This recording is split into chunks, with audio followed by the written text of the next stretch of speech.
So student, मी आता तुम्हाला सांगणार आहे एक इंटरेस्टिंग ट्रिक की ज्या इंटरेस्टिंग ट्रिकने तुम्ही या चारही मॅच द पेअर अगदी छान लक्षात ठेवू शकतात. Hey, good morning my dear friends and students. I am Sadhna and all of you enjoying mathematics and science with me. नेहमीप्रमाणे एन्जॉय करता मॅथ्स आणि सायन्स. आणि आता मी तुमचा अगदी महत्त्वाचा बायोलॉजीचं लेसन घेऊन येत आहे, लेसन नंबर 15, की ज्या लेसनचं नाव आहे life processes in living organism. म्हणजे आपल्या ज्या लिव्हिंग ऑर्गॅनिझम मध्ये ज्या महत्त्वाच्या डायजेस्टिव्ह सिस्टीम कसं काम करते, रेस्पिरेटरी सिस्टीम कशी काम करते, या सगळ्या ज्या सिस्टीम आहे, तुमची नर्वस सिस्टीम कशी काम करते, हे सगळं दिलेलं आहे तुम्हाला या लेसन मध्ये. पण हा लेसन मी तुम्हाला नंतर एक्सप्लेन करेन. पण आता सगळ्यात महत्त्वाचं तुम्हाला मी एक्सरसाइज इथे एक्सप्लेन करणार आहे. तर ही आहे तुमची एक्सरसाइज. क्वेश्चन नंबर 1 तुमच्या समोर आहे. काय दिलेलं आहे? Match the pair and explain.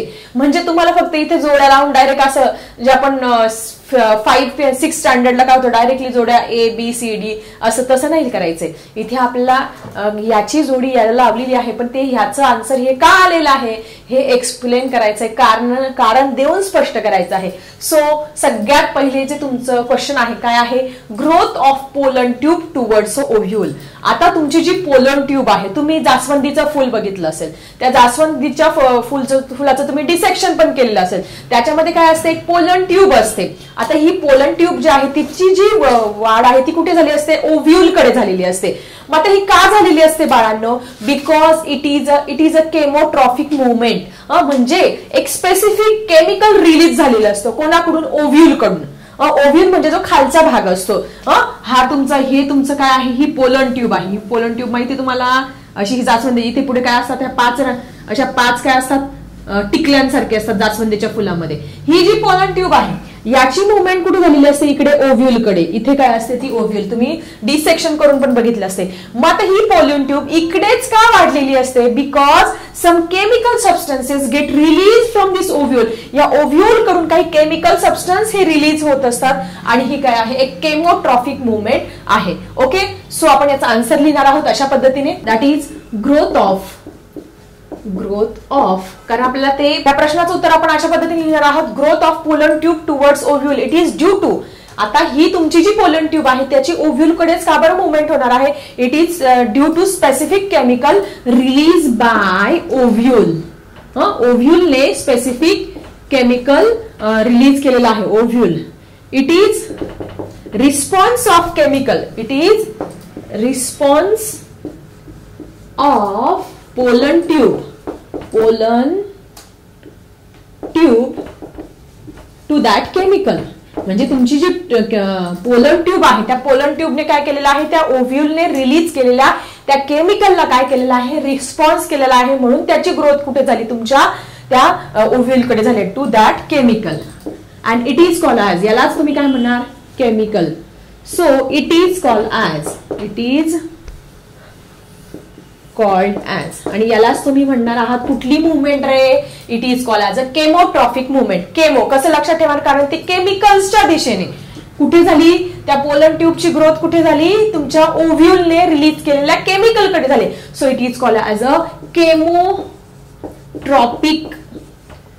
Movement. याला आपण केमोट्रॉपिक मुवमेंट म्हणणार आहोत.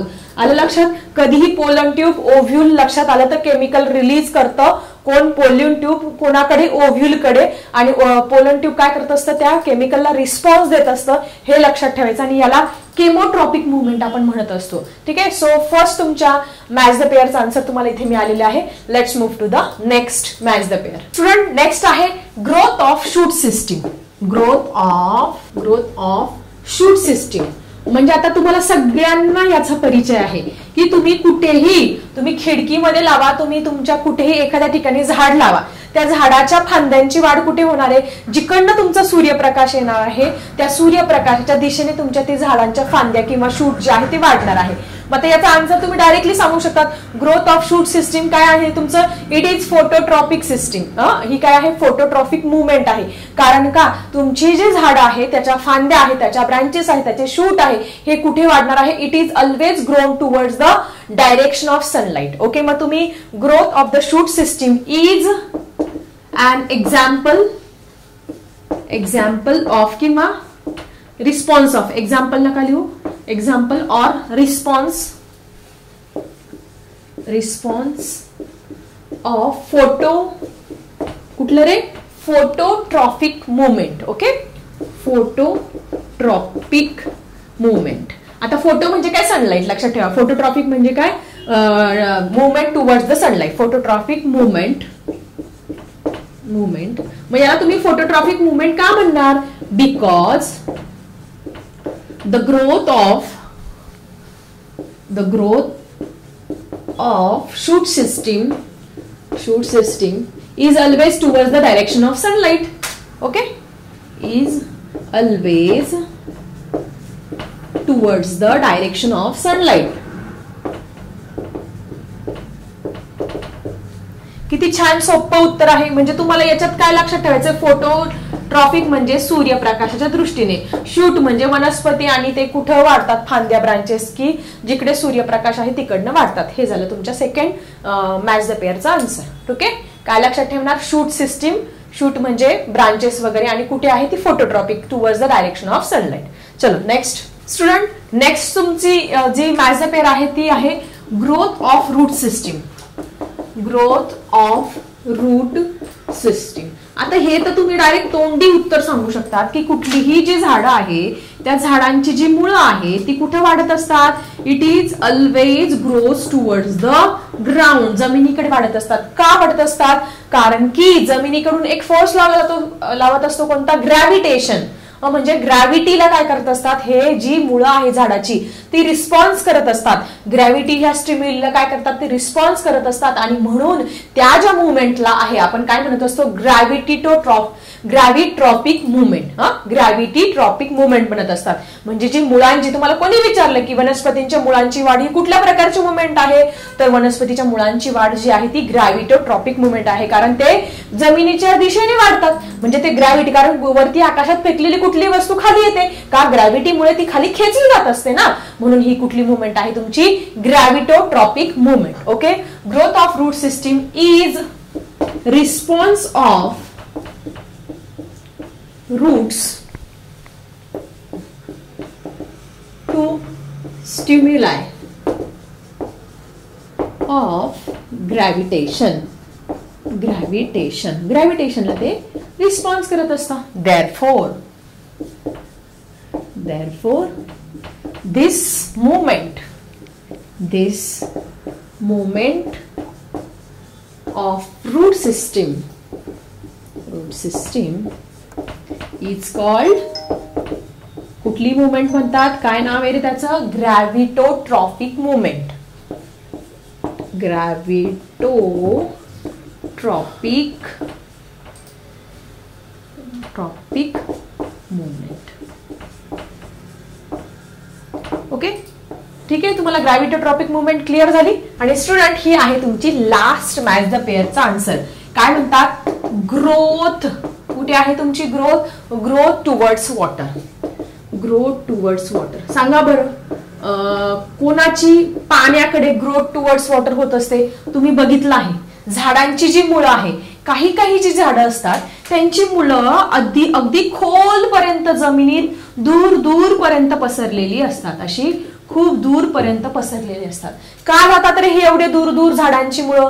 अगदी एखादं वडाचं झाड असेल ना जुनं 150-100 वर्ष जुनं, त्याची मुळं आपल्याला लांब आपण त्याचं रिसर्च केलं, खाली बघितलं की हे मुळं कुठपर्यंत झालं.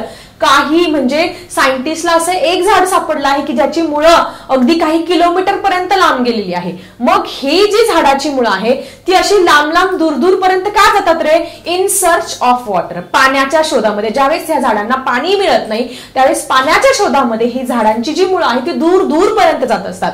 मग ग्रोथ टुवर्ड्स वॉटर ही काय आहे? रूट्स आहे. इट इज द, हे पाण्याच्या शोधात जाणं, मग पाण्याच्या शोधात जाण्याला कुठली मुवमेंट म्हणणार? It is called as a hydrotropic movement. कारण हायड्रा म्हणजे वॉटर, आपण शिकलो आहे ना, हायड्रोस्फिअर, लिथोस्फिअर, बायोस्फिअर हे शिकलो ना. मग हायड्रा म्हणजे काय? वॉटर. लक्षात ठेवा, म्हणजे वॉटर आलं की हायड्रोट्रॉपिक मुवमेंट हे तुम्ही लक्षात ठेवायचं आहे.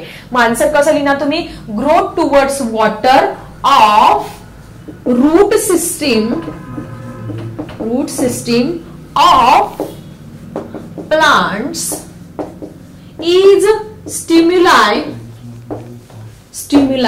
to the water. कुठपर्यंत रे? Toward the source of water, जिकडनं पाणी मिळतंय अशा सोर्स पर्यंत त्या मुळांची वाढ होते. To the water, towards the source of water, जिकडनं पाण्याचा प्रवाह त्यांना मिळतोय, पाणी मिळतं, त्यामुळं काय होतात, त्या दिशेने तुमचे वाढत जात असतात. Source of water. And so it is called as, याला काय म्हणणार तुम्ही? It is called as a hydrotropic movement. It is called as hydrotropic movement. Hydrotropic movement म्हणतात कारण का? हायड्रा म्हणजे वॉटर, हायड्रा म्हणजे काय? वॉटर. हे सगळ्यांनी नीट लक्षात ठेवायचं आहे. सो अशा पद्धतीने या चारही फिल इन द ब्लँक्स आपल्या इथे झालेले आहे. मी आता तुम्हाला एक शॉर्टकट ट्रिक सांगते की या चारही फिल इन द ब्लँक्स तुम्ही काही सेकंदामध्ये कशा लक्षात ठेवू शकता. सो स्टुडंट, मी आता तुम्हाला सांगणार आहे एक इंटरेस्टिंग ट्रिक की ज्या इंटरेस्टिंग ट्रिकने तुम्ही या चारही मॅच द पेअर अगदी छान लक्षात ठेवू शकतात. पहिली तुमची दिसते तुम्हाला growth of pollen tube towards ovule. पहिली जी तुमची मॅच द पेअर आहे कशी लक्षात ठेवणार? फक्त ही पोलन ट्यूब तुमच्या डोळ्यासमोर आला, ही पोलन ट्यूब की जी आहे तुमच्या हिबिस्कस म्हणजे तुमचं जे जास्वंदीचं जे फूल आहे त्याच्यात लक्षात ठेवा. ही इकडे का होतीये? कारण यांनी काय केलं? एक केमिकल रिलीज केलेलं आहे. मग केमिकल रिलीज केलंय म्हणून काय होईल? तुमचं हे केमोट्रॉपिक मुवमेंट. काय येईल? तुमची केमोट्रॉपिक मुवमेंट येणार आहे. पुढे that is growth of shoot system. Shoot system म्हणजे तुमच्या ज्या ब्रांचेस, फांद्या वगैरे ह्या सगळ्यांची वाढ कुठे होते? तुमची सूर्यप्रकाशाच्या दिशेने होते आहे. आणि सूर्यप्रकाशाला आपण काय म्हणतो? Phototropic movement. याला काय म्हणणार तुम्ही? इट इज फोटोट्रॉपिक मुवमेंट म्हणणार आहोत. सेकंड तुमच्या लक्षात राहील, लगेच हे चित्र डोळ्यासमोर आणायचं आहे. त्यानंतर पुढचं आहे ग्रोथ ऑफ रूट सिस्टीम. तुमची जी मुळं आहे ती कुठे जात आहेत? तुमचे खाली जातात जमिनीकडे. मग जमिनीकडे जातात म्हणजे काय आहे? ग्रॅव्हिटी तिला खेचते आहे. So it is a gravitotropic movement. आणि चौथं तुमचे आहे तुमची जी growth of towards the water. पाण्याच्या दिशेने ह्या सगळे जी मुळं आहे ही मुळांची वाढ होते. का होती आहे? Because it is called as a hydrotropic movement. पाण्याला आपण हायड्रा म्हणत असतो कारण की जिकडे पाण्याचा सोर्स आहे तिकडे ह्या मुळांची वाढ होत असते. सो ह्या चार चित्रांनी, हे चार चित्र जर तुम्ही डोळ्यासमोर आणले तर तुम्ही इझिली याच्यापैकी एकही तुमची मॅच द पेअर चुकणार नाही, ही माझी गॅरंटी. ठीक आहे, चला बघूया आपण next question. Okay, so student, now we are starting the second question. आता सेकंड क्वेश्चन खूप इंटरेस्टिंग आहे आणि तुम्हाला खूप सारे मार्क्स मिळवून देणार आहे. काय दिलेलं आहे? Read the paragraph and write down the answer of question. पहिला हा पॅरेग्राफ काय आहे, काय त्याच्यामध्ये सांगितलेलं आहे, काय इंटरेस्टिंग आहे या पॅरेग्राफमध्ये, चला समजून घेऊया. तर पॅरेग्राफ तुमच्या समोर आहे. काय म्हणतात? The milk was on the stove. म्हणजे स्टोव्ह होता, समजा गॅस समजूया किंवा स्टोव्ह समजूया. पूर्वीच्या काळी स्टोव्ह होता बघा. स्टोव्ह पेटवला असेल, तुम्ही तुमच्या मम्मी पप्पांना नाही, आजोबांना विचारा की पूर्वीच्या काळी स्टोव्ह कसे पेटवायचे. त्याच्यात रॉकेल भरायचे, केरोसिन भरायचे. ठीक आहे, असा the milk was on the stove. दूध जे आहे ते स्टोव्हवर किंवा गॅसवर तुम्ही समजून घ्या, गॅसवर तुमचं तापत ठेवलेलं आहे. Rasika was crossing watching television. म्हणजे ती जी रसिका नावाची मुलगी आहे ती बिझी आहे तुमच्यासारखीच. काय? टेलिव्हिजन, त्याच्या टीव्हीवर एक छान प्रोग्राम लागलेला आहे, तिचं फेवरेट गाणं किंवा काही लागलेलं आहे, त्याच्यामध्ये एकदम बिझी आहे. She smell something in the kitchen. तिला काहीतरी वास आला, किचन मधून काहीतरी जळाल्याचा काय आला? वास आला. Then the milk was boiling over. तर दूध काय होतं? तिथे उकळत होतं. She held the vessel with bare hands. मग ती धावत टीव्ही चालूच ठेवला आणि तशी धावत पळत गेली आणि तिने काय केलं? तशाच त्या बेअर हँडने म्हणजे हातामध्ये तिने पकड घेतली नाही किंवा काही ग्लोव्ज काहीच घातले नाही किंवा कपडा घेतला नाही, तसंच तिने स्वतःच्या हाताने डायरेक्टली ते पातीलं दुधाचं काय केलं? खाली ठेवलेलं आहे. मग पुढे काय झालं बघा? बट स्क्रीमिंग, आणि जोरात ओरडायला लागली कारण तिच्या हातांना काय झाला? इथे चटका बसलाय. कोणाला? रसिकाच्या हाताला. She let it go at once. मग तिने ते पातीलं परत तिथे सोडून दिलं. This activity was control by. मग तिथे फिल इन द ब्लँक्स दिलेले आहे तुम्हाला खाली खूप साऱ्या. मग ही जी ऍक्टिव्हिटी आहे ती कशाने कंट्रोल केलेली आहे? So this activity is control bye. काय? पहिल्या तुमची फिल इन द ब्लँक्स आहे, त्याचं काय आन्सर असणार आहे? So this activity. मग हे कशामुळे कंट्रोल झालं? तिच्या कुठल्या सिस्टीम मध्ये? तुमच्या नर्व्हमुळे. नर्व्हमुळे काय झालेलं आहे? या ऍक्टिव्हिटी कंट्रोल झालेल्या आहे. सो पहिलं तुमची फिल इन द ब्लँक्स आहे त्याचा आन्सर तुम्हाला इथे मिळालेला आहे. This activity is control by the cells.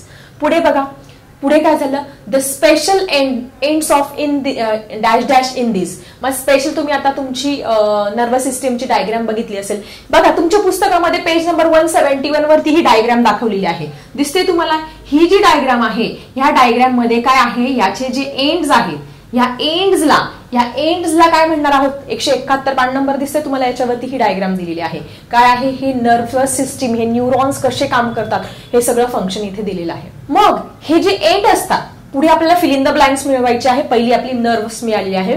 The special end of dash dash in the cells collected information. मग सगळी जी इन्फॉर्मेशन आहे, सगळ्या न्यूरॉन्स कडून येणारी जी इन्फॉर्मेशन आहे ते कलेक्ट करण्याचं काम कोण करताय? डेंड्राइट्स. डेंड्राइट्स करता आहेत. मग सगळ्यात महत्वाचं लक्षात ठेवायचं, कुठलीही इन्फॉर्मेशन कलेक्ट करण्याचं काम कोण करत असतात? तुमचे डेंड्राइट्स करत असतात. म्हणून second fill in the blanks आहे तुमची डेंड्राइट्स. आता बघा, आपल्याला जायचं आहे third fill in the blanks कडे. बघा, पहिले ही नर्व सेलमुळे ही ऍक्टिव्हिटी झाली, नंतर डेंड्राइट्सने काय केली? सगळी इन्फॉर्मेशन काय केलेली आहे? कलेक्ट केलेली आहे. Where it was then this information is transferred to the dash dash. ही इन्फॉर्मेशन आहे ती कुठे गेलेली आहे? ही इन्फॉर्मेशन गेलेली आहे तुमची, डायग्राम तुम्हाला दिसते आहे 171 पेज वरती. ही सगळ्यात पहिले डेंड्राइट्स कडून आलेली जी इन्फॉर्मेशन आहे ती गेलेली आहे तुमची, कुठे गेलेली आहे? सेल बॉडीकडे.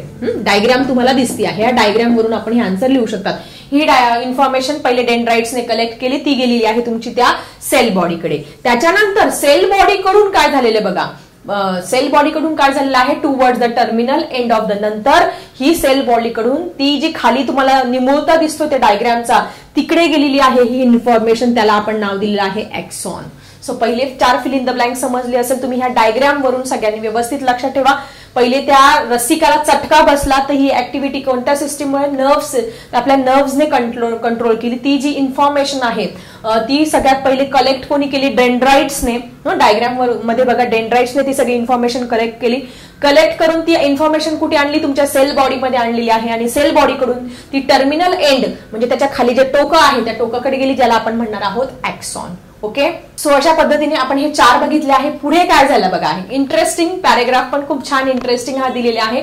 सगळ्यात पहिले नर्व सेलने, नर्वमुळे ही ऍक्शन झाली. त्याच्यानंतर सगळ्यात महत्वाचं, सगळी जी इन्फॉर्मेशन आहे ते डेंड्राइट्सने कलेक्ट केली. मग ती कुठे गेली? सेल बॉडीकडे गेली.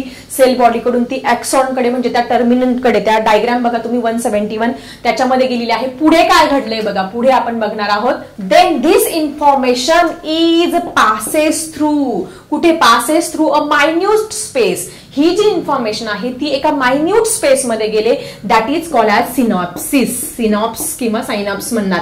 आता सिनॉप्स म्हणजे काय? तुम्हाला डायग्राम दिसते आहे तिथे याची. तर त्याच्यामध्ये जे डेंड्राइट्स आहेत, डेंड्राइट्स म्हणजे हे जे टोक आहे जे की इन्फॉर्मेशन कलेक्ट करत असतात. मग हा डेंड्रॉइड्स, एक डेंड्रॉइड आणि दुसऱ्या नर्व सेलचा काय एक्सॉन, यांच्या मधला जो गॅप असतो त्याला काय म्हणतो आपण? सिनॉप्सिस किंवा सायनॅप्स म्हणत असतो. आलं लक्षात? सायनॅप्स म्हणजे काय?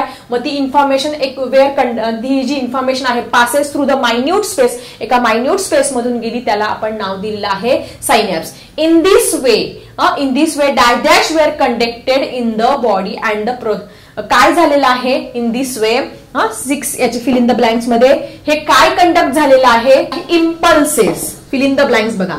अशा पद्धतीने आपल्या बॉडीमध्ये इम्पल्सेस काय होत असतात? प्रोड्यूस होत असतात. कुठल्याही गोष्टीचं सेन्सेशन, इम्पल्सेस आपल्यामध्ये प्रोड्यूस होत असतात. In this way impulses were conducted in the body and the process of dash dash was completed. मग कुठली प्रोसेस आहे रे? ही जी रसिका आहे तुमची, तिने गरम पातेलं उचललं खाली आदळून दिलं परत त्या गॅसवरच. बेअर हँडनी पकडलं होतं. मग तिने काय? Reflex action. तिला चटका बसला ना, तुम्हाला कोणी सुई टोचली का तुम्ही लगेच आउच, आय गो, किती डेंजर होतं रे, तुला कळतं काय? म्हणजे ही रिफ्लेक्स ऍक्शन आहे. ही सगळी कोण करत असतात? आपले नर्व्स करत असतात. ही इम्पल्सेस. आणि यालाच आपण काय म्हणत असतो? Reflex action. ही काय आहे तुमची? रिफ्लेक्स ऍक्शन आहे. ठीक आहे. त्यानंतर बघा पुढे पण दिलेली आहे का fill in the blanks? Reflex action. Then and the process of reflex action was completed by conducting the impulses from. अशा पद्धतीने impulses कुठून कुठे गेले? Impulses are from nerves to, म्हणजे nerves to कुठे गेले? लास्टला nerves to last fill in the blanks कुठली राहिली रे आपली? That is muscle cell. Muscle cell पर्यंत ह्या इम्पल्सेस पोहोचल्या आणि म्हणून तिने ते पातेलं लगेच खाली आदळलं. आलं लक्षात? पॅरेग्राफ सगळ्यांनी नीट समजून घ्या. सगळ्या ज्या फिल इन द ब्लँक्स आहे अगदी इंटरेस्टिंग आहे. रसिका नावाची एक मुलगी आहे, ती टीव्ही बघायला दंग आहे आणि गरम पातीला तिला वास आला, लगेच पळत आली, ती बघितलं तर गरम दूध उकळतंय. मग तिने गॅस बंद केला, गरम पातीने गॅस बंदही नाही केलं, लगेच गरम पातीला तिने ते हाताने उचललं, तिने जोरात स्क्रीमिंग केलं, जोरात ओरडली, हात ते लगेच पातीला खाली आदळलं. मग या सगळ्या ऍक्शन कशामुळे झाल्या? फर्स्ट नर्व्समुळे घडून आणलं. मग ती सगळी इन्फॉर्मेशन कलेक्ट केली. डायग्राम आपण बघितली आहे. नेक्स्ट तुमचा क्वेश्चन नंबर 3, 4, 5 हे आपण बघणार आहोत आपल्या नेक्स्ट व्हिडिओमध्ये. कसा वाटला व्हिडिओ? सगळ्यात महत्त्वाचं मी तुम्हाला प्रश्न हे डिटेलमध्ये समजावून सांगते, जेणेकरून तुमच्या लेसनची पण काय होते इथे रिव्हिजन. काही कारणास्तव मला हे लेसन कम्प्लीट करता येत नाही, पण मग नक्की तुमच्यासाठी हे लेसन हे जे एक्सरसाइज आहे ते कम्प्लीट करण्याचा प्रयत्न करते. आणि मॅथचं सिलेबस तर आपलं ऑलरेडी कम्प्लीट होणार आहे. आणि सगळ्यात महत्त्वाचा, तुम्ही कुठल्या जिल्ह्यातून हे व्हिडिओ बघताय, तुमचं नाव आणि त्या जिल्ह्याचं शाळेचं नाव लिहायला विसरू नका. चला भेटूया पुढच्या व्हिडिओमध्ये. आता मी थांबते. Bye everyone.